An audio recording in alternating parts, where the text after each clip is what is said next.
అందరికి నమస్కారం. ఇవాల్టి మన టాపిక్ జీన్ థెరపీ. నన్ను అందరూ అడుగుతూ ఉంటారు. డాక్టర్ మీరు అసలు డాక్టరే ఉండి మరి మీరెందుకు రాజకీయ టాపిక్స్ చేస్తా ఉంటారు అని చాలామంది కింద కామెంట్స్ రాస్తా ఉంటారు. అయితే నాకు ఒకటేందంటే ఏది టాపిక్ మంచిగా అనిపిస్తదో అది చేస్తూ ఉంటాను. ఇంకా కొత్త టాపిక్స్ ఏముంటే అవి నేర్చుకోవడం నాకు మంచిగా అనిపిస్తా ఉంటది. సో, ఆ ప్రాసెస్‌లోనే నేను కొన్ని చేస్తూ ఉంటానన్నమాట. సో, ఇవాళ జరిగింది ఏంటి అంటే జీన్ థెరపీ. జీన్ థెరపీ ఇంతకంటే ముందు లేదా అంటే ఇండియాలో గూడా ఇంతకంటే ముందు ఉంది. ఇప్పుడు గూడా ఉంది. ఇంతకంటే ముందు అమెరికాలో ఉంది. ఇప్పుడు ఉంది. అంతటా ఉంది అది. నడుస్తా ఉంటది. ఈ ప్రాక్టీస్ అంతా జీన్ థెరపీ నడుస్తా ఉంటది. అయితే ఇవాళ కొత్తగా మన దగ్గర ఏమైందంటే ఇవాళ ఒక పేపర్ పబ్లికేషన్ చేసిండ్రు. ఎవరు సీఎంసీ వెల్లూరు తమిళనాడు వాళ్ళు వాళ్ళొక పేపర్ పబ్లికేషన్ చేసిండ్రు. ఏంటి అంటే జీన్ థెరపీ ఇండియాలో ఈ జీన్ థెరపీ ఎట్లా వర్క్ చేస్తుంది? మనం ఎట్లా ఫంక్షనాలిటీ ఉంది? దాన్ని మనము ఎట్లా చేయొచ్చు? దాని ఉపయోగాలు దేనికున్నాయని జెప్పి ఒకటి చేసిండ్రు. అయితే ఇది చూపిస్తాను చూడండి ప్రజలారా. It's a great movement actually. మనందరం గూడా చాలా గర్వపడాల్సిన విషయం అన్నమాట ఇది. ఆహ్, just look at this. So Hope restored. India's first human gene therapy for hemophilia A marks a medical milestone. అంటే ఇది ఎందుకు మరి దీని మీద ఇవాళ ఫస్ట్ టైమ్ గదా అన్నట్టుంటే, ఇంతకంటే ముందు గూడా ఉందని నేను చెప్పాను గదా! ఇది చూడండి. నంబర్ 1 థింగ్ అసలు జీన్ థెరపీ అంటే ఏంటి అంటే, మనకు బాడీలో మనం పుట్టినప్పుడు ఒక 23 పెయిర్స్ ఆఫ్ క్రోమోజోమ్స్ ఉంటాయనమాట. దీంట్లో ఈ క్రోమోజోమ్స్‌లో చాలా జీన్స్ ఉంటాయి. అంటే మనం పుట్టినప్పుడే మనకు జెనెటిక్ ఉంటది గదా! అవన్నీ ఉంటాయి. అయితే కొన్ని జెనెటిక్ సమస్యలు చాలా మందికి ఉంటూ ఉంటాయి. ప్రతిదానికి కూడా ఎంతో జెనెటిక్ అసోసియేషన్ ఉంటది. అయితే కొంత జెనెటిక్ సమస్యలుంటాయి. ఈ జెనెటిక్ సమస్యలల్ల ఇక్కడ ఇవాళ ఏమైంది అంటే, ఇది చూడండి కిందికి చూడండి ప్రజలారా. ఆహ్, ఇది చూడండి హిమోఫీలియా అనమాట. హిమోఫీలియా అంటే బ్లీడింగ్ ప్రాబ్లమ్. ఇది ఒక bleeding into joints. Okay. Bleeding into the joints. This is the problem. జెనెటిక్‌గా ఇది వీక్ ఉందనమాట ఈ జీన్. ఎట్లా వీక్ ఉంది అంటే ఇగో ఒక్కసారి ఇక్కడ పైన చూడండి. ఇది ఫ్యాక్టర్ 8 అండ్ ఇది ఫ్యాక్టర్ 8 అనమాట. ఇది ఫ్యాక్టర్ 8 ఇదొకటి ఫ్యాక్టర్ 9. దీన్ని హిమోఫీలియా ఏ అంటారు. దీన్ని హిమోఫీలియా బి అంటారు. రైట్? సో, ఇదేం చేస్తదంటే ఈ ఫ్యాక్టర్స్ ఒక 13 కోయాగులేషన్ ఫ్యాక్టర్స్ ఉంటాయి. ఈ 13 కోయాగులేషన్ ఫ్యాక్టర్స్ ఒక బ్యాలెన్స్ చేస్తది. మన బ్లడ్ ఉంటది గదా! బ్లడ్ థిక్ ఉంటే, థిన్ ఉంటే ఇట్లా ఉంటది గదా! నార్మల్ రేంజ్ ఒకటుంటుంది. So, normal range let say ఒక 0.9 నుంచి మనం 1.1 యేసుకుందాం మనం ఇట్లా యావరేజ్‌గా. సో, ఈ బ్యాలెన్స్‌లో పర్వాలేదు అనిపిస్తది. ఇంతకంటే ఎక్కువ తక్కువుంది అని అనిపించినప్పుడు అది థిక్ వైపో, ఇది థిన్ వైపో అన్నట్టు పోతూ ఉంటదనమాట. సో, అయితే ఏముంటదంటే ఇక్కడ సిట్యుయేషన్ మనకు ఈ బ్లడ్ హిమోఫీలియా ఫ్యాక్టర్ అనేది జాయింట్స్‌లకి బ్లీడ్ అయిపోయి వీళ్ళకి బాగా ఇబ్బందులు పెడతది. పేషెంట్స్‌కి అసలు చాలా ఇబ్బంది అయిపోతుంటది దానివల్ల.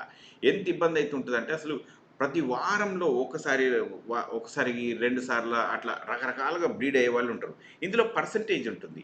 కొంతమందికి కొంత పర్సెంటేజ్ ఆఫ్ హిమోఫీలియా ఉంటుంది. కొంతమందికి ఎక్కువ పర్సెంటేజ్ ఉంటుందనమాట. అంటే వాళ్ళలో కొంత మాత్రమే హిమోఫీలియా అంటే బ్లడ్ ఫ్యాక్టర్ 8 ఉంటుంది.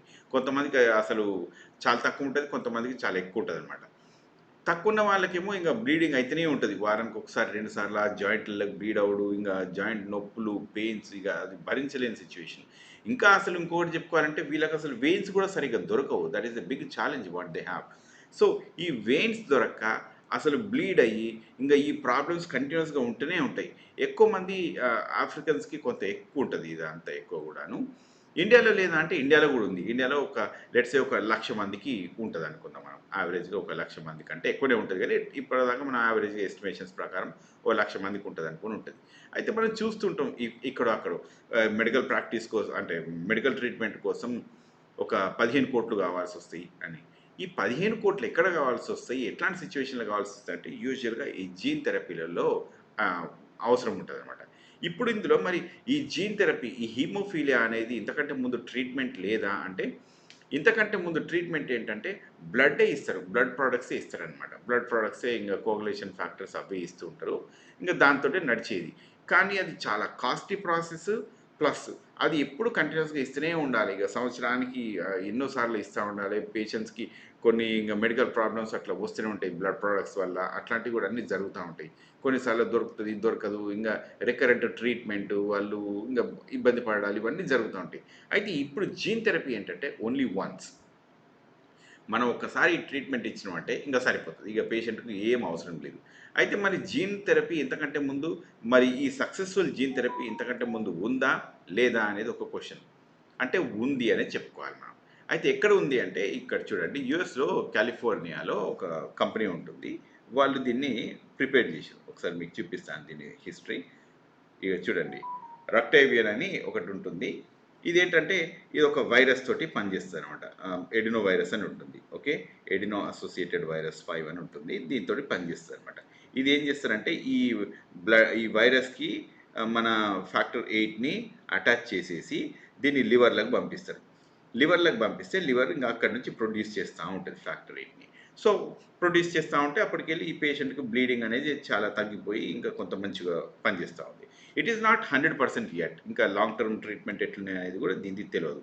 కానీ ఇప్పుడు మన వాళ్ళు ప్రొడ్యూస్ చేసింది మీకు చూపిస్తాను చూడండి. It's a great innovation, very nice to see. అయితే ఇది ఏంటంటే ఇది మనకి ఏం చేస్తుండ్రు అంటే ఇప్పుడు let me show you one thing. ఇప్పుడు మనకు లెట్స్ సే ఇది మన బ్లడ్ అనుకుందాం. ఇది ఎక్కడి నుంచి ప్రొడ్యూస్ అవుతుంది? ఇది బోన్ నుంచి ప్రొడ్యూస్ అవుతుంది. బోన్ నుంచి ప్రొడ్యూస్ అయ్యి ఇక్కడ బోన్ ఇదంతా బోన్ అనుకోండి. బోన్ నుంచి ఈ బ్లడ్ ప్రొడ్యూస్ అవుతాయి. ఈ ప్రొడ్యూస్ అయ్యేది ఏమంటే బ్లడ్ స్ట్రీమ్లోకి వచ్చేస్తుంది కదా, మన మన ఆర్టరీస్కి వెయిన్స్కి వస్తుంది కదా. వచ్చిన ఈ బ్లడ్ని తీసుకొని ఏం చేస్తారు అంటే దీన్ని ఆటో అనమాట, అంటే ఇది సొంతగా ఎవరి బాడీలో వాళ్ళ దాంట్లో తీసుకొని హిమోపాయిటిక్ స్టెమ్ సెల్స్ అని అంటారు దీన్ని. ఓకే, ఆటోలోగస్ హిమోపాయిటిక్ స్టెమ్ సెల్స్ అని అంటారు. అంటే వాళ్ళదే బ్లడ్ తీసుకొని దీన్ని ఒక వైరస్ లెంటి వైరస్ అని ఉంటుంది. ఈ లెంటి వైరస్ త్రూ మళ్ళీ మన బాడీలోకి ఇంజెక్ట్ చేస్తే ఇది మన బ్లడ్ సెల్స్లకి మళ్ళీ డైరెక్ట్గా వెళ్ళిపోతుంది. బోన్ మ్యారోలోకి ఇట్లా బోన్లోకి వెళ్ళిపోతుంది. బోన్లోకి వెళ్ళిపోయి ఇక్కడ నుంచి ప్రొడక్షన్ మొదలవుతుంది. ఎన్ని రోజులకు అంటే యూజువల్గా ఒక 28 డేస్కి ఇంకా దీని ప్రొడక్షన్ మంచిగానే స్టార్ట్ అయితే ఉంది. అయితే ఈ ప్రొడక్షన్ మరి ఇంతకంటే ముందు ఎట్లుంటుంది అంటే అది లివర్లకి వెళ్ళేది. లివర్లకి వెళ్ళి ఏమైనా ప్రాబ్లం ఉంటే మాత్రం ఇంకా మళ్ళీ లివర్ ప్రాబ్లం ఉంటే అది కష్టమయ్యేది కదా, లివర్ని మళ్ళీ ట్రాన్స్ప్లాంట్ చేయడాలు అట్లాంటివి జరగాలి. కానీ దీనివల్ల ఆ ప్రాబ్లం లేదు. లివర్ ఎట్లన్నా కూడా ఇది బోన్ నుంచి ప్రొడ్యూస్ అవుతూ ఉంటుంది కాబట్టి it will produce enough and it will activate in the liver. Of course అక్కడ మంచిగా తయారయ్యి బయటకు వస్తుంటుంది అనమాట. లివర్ కావద్దని ఏం లేదు. కానీ ప్రొడక్షన్ సైట్ ఎక్కడుందో కరెక్ట్గా ప్రొడక్షన్ సైట్ని మనము టార్గెట్ చేసినాం, దాన్నే కొట్టినాం. అయితే ఇది మరి ఎంతమందికి పనిచేస్తుంది, ఎంతమందికి పనిచేసింది ఇప్పటిదాకా అంటే it is tested only on 5 people. ఇంకా ఇప్పటిదాకా యావరేజ్ డ్యూరేషన్ 14 months ఉంది. ఇప్పుడు యావరేజ్ డ్యూరేషన్ 14 months ఉంది. 5గురిలో టెస్ట్ చేసిండ్రు. 14 మెంబర్స్లో ఇప్పటిదాకా 5 మెంబర్స్లో ఇప్పటిదాకా ఈ 14 monthsలో ఎవ్వరికీ బ్లీడింగ్ జరగలేదు. This is the publication what is shown. Okay, new England journal of medicine అని ఉంటుంది. ఇది ఒకసారి చూపిస్తాను చూడండి journal. So this is one of the most ఒక చాలా ఫేమస్ పబ్లికేషన్స్ అనమాట వీళ్ళు. ఇంకా మెడికల్ ప్రాక్టీస్లో ఇది చాలామంది ఇక్కడ వాళ్ళ పబ్లికేషన్ చేసుకోవాలంటే చాలా గర్వపడుతూ ఉంటారు.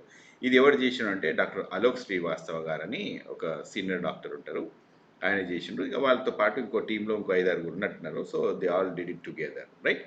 అయితే ఎవరు ఆయన అంటే హీజ్ ఎ హిమటాలజిస్ట్ బేసికల్లీ. ఓకే, ఇది బయోటెక్నాలజీ వాళ్ళతో కలిపి చేసిండ్రు. అయితే ఇప్పుడు నేను మీకు చెప్పిన కదా ప్రజలారా, ఇది స్టెమ్ సెల్ ప్రాసెస్లో ఇది ఒక ఈ age group 5 participants belong to age 22 and 41లో ఉంది ఇది. ఇంకా డిఫరెంట్ లెవెల్స్ ఆఫ్ ట్రీట్మెంట్ ఇచ్చిండ్రు. ఎంతమందికి డోసు రకరకాలుగా, గ్రూప్ 1 ఒక గ్రూప్ 2, అంటే వీళ్ళకి కొంచెం ఎక్కువ వీళ్ళకి కొంచెం తక్కువ, కానీ ఇద్దరికి ఈ లెవెల్స్ మంచిగానే పనిచేసినాయి ఇక్కడ. ఇంకా తర్వాత కిందికి పోయి చూస్తే ఇగో ఈ డేటా అంతా ఇక్కడ ఉందన్నమాట. ఇక మీకు కొంత అంటే మెడికల్ నాలెడ్జ్ లేకుంటే కొంత కష్టం ఇది అర్థం అవడం. బట్ బేస్ లైన్ ఈస్ చాలామంది 9 months నుంచి 27 months రేంజ్లో పేషెంట్స్ అందరినీ తీసుకున్నారు. 14 months యావరేజ్ డ్యూరేషన్ తీసుకున్నారు. ఇంకా వీళ్ళను ఫాలో అప్ కంటిన్యూస్గా చేస్తూనే ఉన్నారు. 2 గ్రూప్స్ కూడా మంచిగానే పనిచేసినాయి, అందరికీ మంచిగానే పనిచేసినాయి ఈ మందు. అయితే ఇప్పుడు మనం కిందికి వెళ్ళి చూద్దాం. దీని కాస్ట్ నేను మీకు ఆల్రెడీ చెప్పినాను కదా. ఇప్పుడు ఇక్కడ చూడండి ఒకసారి. ఇది రాక్టోబియన్ వాళ్ళు ఆల్మోస్ట్ $2 million ఖర్చు అవుతుంది ఇక్కడ యూఎస్లో. మనకు $2 million అంటే మనం యావరేజ్గా 15 కోట్లు. మనకు ఎంతమంది ఉన్నారు, మనం యావరేజ్ వేసుకుందాం, మన దగ్గర ప్రజలు ఒక 1,00,000 మంది వేసుకున్నారు అనుకున్నాం. 1,00,000 మంది 15 కోట్లు కడితే 15 లక్షల కోట్లు ఇది. సో ఇంత డబ్బు, this is like a huge money అనమాట. ఇంత పెద్ద డబ్బు 15 లక్షల కోట్లు అంటే ఆల్మోస్ట్ ఆల్ మన half of the national budget. మన దేశంలో ఇప్పుడు ఈ ట్రీట్మెంట్ హిమోఫీలియా ట్రీట్మెంట్ ఇవ్వాలి, హిమోఫీలియా ఏ ట్రీట్మెంట్ ఇవ్వాలి మన పేషెంట్స్కి అని అంటే హాఫ్ ఆఫ్ అవర్ బడ్జెట్ అండి. ఇది మన దేశ సంపాదనలో సగం బడ్జెట్ ఒక సంవత్సరానికి ఇవ్వాల్సి వస్తుంది. మరి అది ఎంత కాస్ట్లీ ఒక్కసారి ఆలోచించండి. ఇది మనం సొంతగా పెట్టుకొని ఇది మనం సొంతగా ప్రయత్నం చేస్తే ఇదొక్కటే కాదు, ఇంకా చాలా రకాలుగా ఉంటాయి. ఇప్పుడు మీకు కొన్ని నేమ్స్ రాసి చూపిస్తాను. Let's say spinomuscular atrophy. చాలాసార్లు ఇది చూస్తూ ఉంటాం. ఎట్లా అంటే చిన్న పిల్లోడు ఉంటాడు, a small child will be there, వీళ్ళ మసిల్ బాగా వీక్ అయిపోతూ ఉంటుంది, ఇంకా పెరాల్స్ వచ్చి చచ్చిపోతూ ఉంటారు. ఆ టైప్లో ఉంటుంది అనమాట. సో వీళ్ళకు జీన్ థెరపీ ఇస్తారు. ఈ జీన్ థెరపీ ఇస్తే ఇది కొంత యాక్టివేట్ అయ్యి మసిల్ కొంచెం పనిచేస్తూ ఉంటుంది. సో అట్లనే ఇంకా చాలా రకాలుగా ఉంటాయి. సికిల్ సెల్ అని, డచ్చిన్ అని, ఇంకా ఫినోల్ కీటోనేరియా, ఇట్లా చాలా రకాలుగా ఉంటాయి అనమాట. ఎన్నో మెడికల్ ప్రాబ్లమ్స్ ఉంటాయి కదా. వీళ్ళందరికీ ఈ ట్రీట్మెంట్ల చొప్పున చూసుకుంటా ఉంటే అన్నిట్లలో కూడా ఒక యావరేజ్గా 1,00,000 మంది వేసుకుందాం. మరి ఎన్ని లక్షల కోట్లు కావాలి అట్లాంటప్పుడు మనకు? ఎన్నో లక్షల కోట్లు కావాలి. ఇక మనకు 1,00,00,000 కోట్లు కావాలన్నట్టు ఉంటుందేమో. ఇక అంత డబ్బు మరి మనకి ఎట్లా పాసిబుల్ అవుతుంది? It is not possible. కానీ the doctors did a great innovation. ఈ రీసెర్చ్ కనుక చేసినట్టయితే ఇది ఏంటంటే ఒక కంట్రోల్డ్ స్టెప్ వైజ్గా ట్రీట్మెంట్ ఇస్తూ ఉంటారు కాబట్టి సరిపోతుంది. I will show you doctor Alok Srivastava down here for his great achievement. మీరు ఇక్కడ చూడండి ఆయన్ని. He is doctor Alok Srivastava, ఒక వెరీ సీనియర్ డాక్టర్, చాలా జెన్యున్ పర్సన్, చాలా హార్డ్ వర్క్ చేసింది దీనిపైన, and he published it. I hope ఇది ఇంకెక్కువ సక్సెస్కి ముందుకెళ్ళాలనుకుని నేను అనుకుంటున్నాను. ఎందుకంటే అన్ని జెనెటిక్ డిసీజ్ మీద కూడా ఇది పనిచేస్తే చాలా బాగా పనిచేస్తుంది. ఇంకా అంటే జెనెటిక్ డిసీజ్ అన్నీ కూడా మనం కవర్ చేసుకోగలిగితే దేశాన్ని మనం నిజంగా ఎంతో సేవ్ చేసిన వాళ్ళం అవుతాము. I think government should invest more. ఇది కూడా ప్రస్తుతానికి గవర్నమెంట్ సహకారంతో జరిగింది. We should appreciate the governments. అట్లాగే మనం ఇంకా ఎక్కువ డెవలప్మెంట్ చేసుకోవడానికి ఇంకా ముందుకెళ్ళాలి. ఇప్పుడు మన దగ్గర సీసీఎంబీ ఉంటుంది, అట్లా ఉంటుంది కదా. అట్లాగే మనం కూడా తెలంగాణలో దీన్ని ఒకదాన్ని ఎస్టాబ్లిష్ చేసుకొని let us show like the best part of our Telangana to the rest of the world. Okay, all right. So I will meet you all in the next video. Thank you very much. If you have any questions, you can always post it down, right? Bye.